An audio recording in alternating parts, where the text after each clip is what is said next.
네, 오늘 아침 새로 들어온 소식 보겠습니다. 미국이 시리아를 공습한 이후 긴장감은 더 높아지고 있습니다. 러시아와 시리아, 이란을 축으로 해서 대미 투쟁을 이어가자 전선을 강화하고 있는 상황인데요. 이런 가운데 미국이 러시아에 대한 제재를 준비하고 있는 것으로 전해졌습니다. 보도국 연결해서 자세히 알아보겠습니다. 안태훈 기자, 유엔 미국 대사가 언급을 한 것이라고요? 네, 그렇습니다. 다만 그 제재가 무엇인지 그 내용과 또 구체적인 내용과 명시적으로 어떤 것인지에 대해서는 밝히지 않았습니다. 니키 헤일리 유엔 주재 미국 대사는 현지 언론에 나와서 시리아 아사드 정권과 화학무기 관련 장비를 거래하는 업체들을 겨냥할 것이다라는 정도만 말했습니다. 아사드 정권을 지원한 러시아 업체에 대해서 제재를 가하겠다는 뜻으로 읽힙니다. 다음은 경찰이 내일 황창규 KT 회장을 피의자 신분으로 불러서 조사한다는 내용입니다.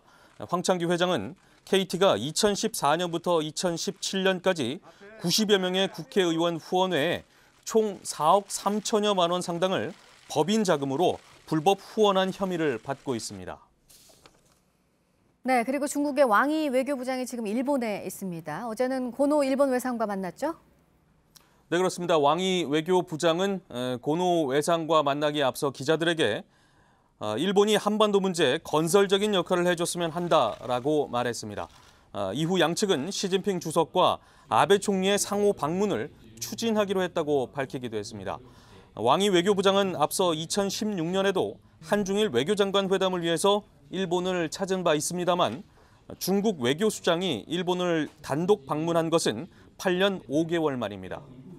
네, 끝으로 일본 아베 내각의 지지율이 급락했다는 소식 전해드립니다. 교도통신에 따르면 지난 주말 동안 실시된 여론조사 결과 아베 내각의 지지율은 37%를 나타냈습니다. 이는 보름 전 실시된 직전 조사 때 42.4%에 비해 5.4%포인트 떨어진 것입니다. 특히 여성 응답자를 대상으로 할 경우에 아베 총리의 지지율은 29.1%까지 하락했습니다. 2012년 2차 아베 내각 출범 이후 여성 지지율이 30% 아래로 떨어진 것은 이번이 처음입니다. 지금까지 아침에 지금 JTBC 안태훈입니다.